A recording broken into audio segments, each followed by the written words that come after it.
வணக்கம். நான் உங்கள் ஜோதிடன் எஸ்வி வெற்றிமுகன் பேசுகிறேன். நம்ம இந்த காணொலி பதிவில் கர்ம வீரர் நேதாஜி அவர்களுடைய ஜாதகத்தை கிரக மண்டல அடிப்படையில் ஆராய்வோம். நேதாஜி அவர்களுடைய பிறப்பு ஜாதகத்தின் அடிப்படையில் அவருக்கு ஏன் துர்மரணம் ஏற்பட்டது என்பதை விவாதிப்போம். சுதந்திர போராட்ட வீரரான நேதாஜி சுபாஷ் சந்திர போஸ் இவர் பிறந்திருப்பது 23 ஜனவரி 1897. பிறந்த நேரம் மதியம் 12:15 PM. ஒரிசாவில் கட்டக்கில் பிறந்திருக்காரு. ஐனம் சக்கைபி. பிறக்கின்ற போது சூரிய மகதசை இருப்பு 1 வருடம் 16 நாட்கள். ஜாதகர் மேஷ லக்னத்தில் பிறந்திருக்காரு. முதல்ல நம்ம கவனிக்க வேண்டியது லக்ன பாகையை. லக்னப்பாகை மேஷ ராசியில் 29 டிகிரி 37 நிமிடங்கள் 31 வினாடிகள். புதனுடைய மண்டலத்துலேயும் சனியுடைய சப்லையும் அமையுது. லக்ன மண்டல அதிபதியாக வரக்கூடிய புதன் மேஷ லக்னத்திற்கு வீரியத்தையும் தைரியத்தையும் குறிக்கக்கூடிய 3வது பாவத்தையும் வெற்றியை தரக்கூடிய 6வது பாவத்தையும் ஆளக்கூடியவர். புதன் இவருடைய புத்திசாலித்தனத்தை குறிகாட்டுறாரு. லக்ன சப்லாடா சனி வராரு. சனி மேஷ லக்னத்துக்கு 10க்கும் 11க்கும் அதிபதி. 10வது பாவம் கர்மஸ்தானம். வசதியான குடும்ப பின்னணியில் பாரம்பரியமிக்க ஒரு குடும்ப பின்னணியில் நேதாஜி பிறந்திருந்தாலும் பொது நலனுக்காக தன்னுடைய வாழ்வை அர்ப்பணித்த மாபெரும் தியாகி அவர். தேச விடுதலைக்காக தன்னுடைய சுகபோகங்களை தூக்கி எறிந்தவர். சனி இவருடைய லக்னம் 4, 7, 10 ஆகிய பாவமனைகளுக்கு சப்லாடா வராரு.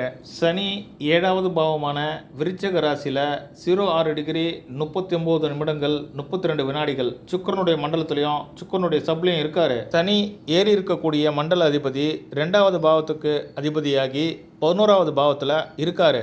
1, 4, 7, 10 ஆகிய கேந்திர முனைகளுக்கு சப்லாடா வரக்கூடிய சனி சுக்கிரனுடைய மண்டலம் ஏறி இருப்பதை அடிப்படையாக வைத்து இவர் வசதி வாய்ந்த குடும்ப பின்னணியில் பிறந்தவர் என்பதை வரையறை செய்ய முடியும். மா வீரரான நேதாஜி சுபாஷ் சந்திர போஸ் அவர்களுடைய ஜாதகத்தில் கிரகங்கள் இருக்கக்கூடிய டிகிரி அமைப்பு அடிப்படையாக கொண்டு மண்டல உபமண்டல பிரிவுகளை சுருக்கமாக பார்ப்போம். 5ஆம் அதிபதியான சூரியன் சந்திரனுடைய மண்டலத்திலையும் புதனுடைய சப்லையும் இருக்கார். சந்திரன் சூரியனுடைய மண்டலத்திலையும் ராகுடைய சப்லையும் இருக்கார். லக்னாதிபதியான செவ்வாய் ராகுடைய மண்டலத்திலையும் செவ்வாயுடைய சொந்த சப்லையும் இருக்கார். செவ்வாய் தன்னுடைய சொந்த சப்ளை இருப்பதை அடிப்படையாக வைத்து இவர் விடுதலை போராட்டத்தில் ஈடுபட்ட ஒரு புரட்சியாளர் என்பதை நம்மளால் வரையறை செய்ய முடியும். 3, 6 பாவங்களை ஆளக்கூடிய புதன் சூரியனுடைய மண்டலத்திலையும் சுக்கிரனுடைய சப்லையும் இருக்கார். 9, 12 பாவங்களை ஆளக்கூடிய குரு செவ்வாயுடைய மண்டலத்திலையும் செவ்வாயுடைய சப்லையும் இருக்கார். சுக்கிரன் இவருடைய ஜாதகத்தில் சனியுடைய மண்டலத்திலையும் சனியுடைய சப்லையும் இருக்கார். சனி இவருடைய ஜாதகத்தில் சுக்கிரனுடைய மண்டலத்திலையும் சுக்கிரனுடைய சப்லையும் இருக்கார். ராகு கேதுக்கள் சனியுடைய மண்டலத்திலையும் சனியுடைய சப்லையும் இருக்காங்க. நேதாஜி சுபாஷ் சந்திர போஸ் அவர்களுடைய ஜாதகத்தில் கிரகங்கள் குறிகாட்டக்கூடிய பாவ குறிகாட்டிகளை சுருக்கமாக பார்ப்போம். சூரியன் 5வது பாவத்தை மண்டலம் வாயிலாகவும் 1, 4, 8, 12 பாவங்களை சப்லாட் வாயிலாகவும் குறிகாட்டுறாரு. சந்திரன் 9வது பாவத்தை மண்டலம் வாயிலாகவும் 7, 10 பாவங்களை சப்லாட் வாயிலாகவும் குறிகாட்டுறாரு. செவ்வாய் 10வது பாவத்தை மண்டலம் வாயிலாகவும் சப்லாட் வாயிலாகவும் குறிகாட்டுறாரு. புதன் 3, 6, 9 பாவங்களை மண்டலம் வாயிலாகவும் 7வது பாவத்தை சப்லாட் வாயிலாகவும் குறிகாட்டுறாரு. குரு 1, 4, 8, 12 பாவங்களை மண்டலம் வாயிலாகவும் 10வது பாவத்தை சப்லாட் வாயிலாகவும் குறிகாட்டுறாரு. சுக்கிரன் 7வது பாவத்தை மண்டலம் வாயிலாகவும் 2, 11 பாவங்களை சப்லாட் வாயிலாகவும் குறிகாட்டுறாரு. சனி 2, 11 பாவங்களை மண்டலம் வாயிலாகவும் 7வது பாவத்தை சப்லாட் வாயிலாகவும் குறிகாட்டுறாரு. ராகு 7, 10, 11 பாவங்களை மண்டலம் வாயிலாகவும் 2, 11 பாவங்களை சப்லாட் வாயிலாகவும் குறிகாட்டுறாரு. கேது 4, 7, 5 பாவங்களை மண்டலம் வாயிலாகவும் 2, 11 பாவங்களை சப்லாட் வாயிலாகவும் குறிகாட்டுறாரு. மாவீரரான நேதாஜி வசதியான குடும்ப பின்னணியில் பிறந்தவர். இவருடைய லக்னா சப்லாடா சனி வராரு. சனி சுக்கிரனுடைய மண்டலம் இருக்கார். சனி 2, 7, 11 பாவங்களை குறிகாட்டுறாரு. இந்த 2, 7, 11 பாவ குறிகாட்டிகளை அடிப்படையாக வைத்து இவர் வசதியான ஃபேமிலியில் பிறந்தவர் என்பதை அடையாளம் காண முடியும். இவருடைய வாழ்க்கை சம்பவங்களை விம்சோத்ரி தசாபுத்தி அமைப்பில் பொருத்தி பார்ப்போம். நேதாஜி சுபாஷ் சந்திர போஸ் அவர்கள் கல்கத்தாவின் 5வது மேயராக பதவியேற்றார். 22 ஆகஸ்ட் 1930ஆம் ஆண்டு ராகு மகாதசை சந்திரபுத்தியில். தசா நடத்தக்கூடிய ராகு 10வது பாவத்தை மண்டலம் வாயிலாகவும் 2-11 பாவங்களை சப்ளாடு வாயிலாகவும் குறிக்காட்டுறாரு. 2-10-11 பாவ குறிகாட்டிகள் பதவி ஏற்றுக்கிறதுக்கு நல்ல பாவ குறிகாட்டிகள். புத்திநாதனாக செயல்படக்கூடிய சந்திரன் 7-9-10 பாவங்களை குறிக்காட்டுறாரு. 10வது பாவ குறிகாட்டி பதவி ஏற்றுக்கிறதுக்கு முக்கியமான பாவ குறிகாட்டி. தசா புத்தி இரண்டுலையுமே 10வது பாவ குறிகாட்டி வீரியமாக செயல்படுவதை காண முடியும். நேதாஜி சுபாஷ் சந்திர போஸ் அவர்கள் 18 ஜனவரி 1938ஆம் ஆண்டு காங்கிரஸ் பிரசிடெண்ட்டாக தேர்ந்தெடுக்கப்பட்டார். குருமகாதசை புதன் புத்தியில். நேதாஜி காங்கிரஸ் பிரசிடெண்ட்டாக தேர்ந்தெடுக்கப்பட்டது காந்திக்கு சுத்தமாக பிடிக்கல. இதன் காரணமாக தன்னுடைய பதவியை தூக்கி எறிந்தார் மாவீரர் நேதாஜி. மகாத்மா காந்தி சில நேரங்களில் சுயநலமாக செயல்படக்கூடியவர் என்பது வரலாற்று உண்மை. தசா நடத்தக்கூடிய குரு 1-4-8-12 பாவங்களை மண்டலம் வாயிலாகவும் 10வது பாவத்தை சப்ளாடு வாயிலாகவும் குறிக்காட்டுறாரு. 1-10 பாவங்கள் இவருக்கு பதவி ஏற்றுக்கிறதுக்கு நல்ல பாவங்களாக இருந்தாலும் கூட 4-8-12 பாவங்கள் இவருக்கு சங்கடங்களை ஏற்படுத்தி பதவியை துறப்பதற்கான ஒரு சூழ்நிலையை ஏற்படுத்தியது. புத்திநாதனாக செயல்படக்கூடிய புதன் 3-6-9 பாவங்களை குறிக்காட்டுறாரு. 9வது பாவம் பதவி துறத்தலை குறிக்கும். பதவிக்கு 10வது பாவம் என்றால் 9வது பாவம் பதவியை குறிக்கக்கூடிய 10வது ஸ்தானத்துக்கு விரயபாவமாக வருவதால் 9வது பாவம் பதவி இழப்பை குறிக்கும். மா வீரரான நேதாஜி சுபாஷ் சந்திர போஸ் அவர்கள் ஆல் இண்டியா ஃபார்வர்ட் பிளாக் கட்சியை தொடங்கினார். 22 ஜூன் 1939ஆம் ஆண்டு குருமகாதசை புதன் புத்தியில்.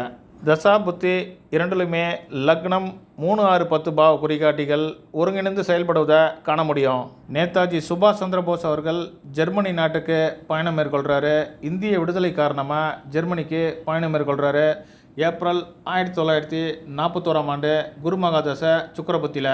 தசாநாதனாக செயல்படக்கூடிய குரு 9ஆம் இட அதிபதியாகி 12வது பாவத்தோட தொடர்பு கொள்கிறாரு. 9-12 பாவங்கள் தொலைதூர பயணத்தை குறிக்கும். புத்திநாதனாக செயல்படக்கூடிய சுக்கிரன் 2-7-11 பாவங்களை குறிக்காட்டுறாரு. 7வது பாவம் நேதாஜி பிற நாட்டு தலைவர்களோட ஏற்படுத்தக்கூடிய கூட்டு, அதாவது பார்ட்னர்ஷிப்பை குறிக்கும். குருமகாதசை நேதாஜி அவர்களுக்கு சாதகமாக இல்லைன்னே சொல்லலாம். காரணம், குரு 4-8-12 பாவங்களை மண்டலம் வாயிலாக குறிக்காட்டுறாரு. குருமகாதசை ஆரம்பித்ததிலிருந்து இவருடைய முயற்சிகள் பின்னடைவுகளை சந்தித்தது. 1942-43 காலகட்டங்கள் இவருக்கு குருமகாதசையில் சுக்கிரபுத்தி நடந்தது. சுக்கிரபுத்தி ஓரளவு சாதகமான சூழ்நிலையை தந்தது. காரணம், சுக்கிரன் 2-7-11 பாவங்களை குறிக்காட்டுறாரு. குருதசை சுக்கிரபுத்தியை தொடர்ந்து ஆரம்பமான சூரிய புத்தி இவருக்கு சாதகமாக அமையல. 1944ஆம் ஆண்டு குருமகாதசையில் சூரிய புத்தி நேதாஜி சுபாஷ் சந்திர போஸ் அவர்களுக்கு நடைபெற்றது. தசாநாதன் குரு 4-8-12 பாவங்களோட தொடர்பு கொள்கிறாரு. புத்திநாதனாக செயல்படக்கூடிய சூரியனும் 4-8-12 பாவங்களை தொடர்பு கொள்கிறாரு. தசாபுக்திகளில் 4-8-12 பாவங்கள் செயல்படுகின்ற போது ஜாதகருக்கு சுப பலன்களை தருவது கடினம். என்னதான் ஜாதகர் பகீரத முயற்சியை மேற்கொண்டாலும் எதிர்மறை பலன்களே நடைபெறும். காரணம், 4-8-12 பாவ குறிகாட்டிகள் 1-5-9 ஆகிய திரிகோண ஸ்தானங்களுக்கு விரய பாவமாக வருவதை காணலாம். திரிகோண ஸ்தானங்களின், அதாவது 1-5-9 ஆகிய ஸ்தானங்களின் சுப விளைவுகளை பாழ் செய்யக்கூடிய மோசமான பாவ குறிகாட்டிகளாக 4-8-12 பாவங்கள் செயல்படும். இந்திய விடுதலை போராட்ட மா வீரரான நேதாஜி அவர்கள் 18 ஆகஸ்ட் 1945ஆம் ஆண்டு இறந்து போனார். இவருடைய mode of death aeroplane crash, விமான விபத்தில் இறந்து போனார். மாவீரர் நேதாஜி அவர்களுக்கு குருமகாதசையில் விமான விபத்து ஏற்பட்டதற்கான முக்கிய காரணமாக குரு ஏறியிருக்கக்கூடிய மண்டல அதிபதி விளங்குறாரு. வேத ஜோதிட அடிப்படையில் செவ்வாய் விபத்துகளுக்கு காரகத்துவம் பெற்ற கிரகம். திடீர் விபத்து மரணங்களை செவ்வாய் குறிகாட்டுவார். மேஷ லக்னத்தில் பிறந்த நேதாஜி அவர்களுக்கு செவ்வாய் லக்னத்துக்கும் 8ஆம் இடத்துக்கும் அதிபதி. 8ஆம் இடம் விபத்தை குறிக்கும். தசா நடத்தக்கூடிய குரு 9-12 பாவங்களுக்கு அதிபதியாகி 4வது பாவத்தில் இருக்காரு. குருவுடைய மண்டலத்தில் வேற எந்த கிரகமும் இல்லாததால தசாநாதன் குரு 1-4-8-12 பாவங்களை பலமாக குறிக்காட்டுறாரு. 4-8-12 பாவங்கள் இவருக்கு விமான விபத்தை ஏற்படுத்தியது. புத்திநாதனாக செயல்படக்கூடிய சந்திரன் 4ஆம் இட அதிபதியாகி 7வது பாவத்தை குறிக்காட்டுறாரு. மேஷ லக்னத்திற்கு இறப்ப சொல்லக்கூடிய சுக்கிரன் 2-7 ஆகிய பாவங்களோடு, சர லக்னத்திற்கு பாதகஸ்தானமான 11வது பாவத்தை குறிக்காட்டுறாரு. சுக்கிரன் வாகனத்தை குறிப்பார். நேதாஜி சுபாஷ் சந்திர போஸ் அவர்களுக்கு வான்வழி வாகனமான விமானத்தில் மரணம் ஏற்பட்டது. சுக்கிரன் இவருடைய ஜாதகத்தில் காற்று ராசியான கும்ப ராசியில் அமர்ந்திருப்பார். நேதாஜி அவர்களுக்கு ஆகாய மார்க்கத்தில் மரணம் ஏற்பட்டது. மற்றொரு ஜோதிட காணொளியோடு உங்களை சந்திக்கிறேன். நன்றி, வணக்கம்.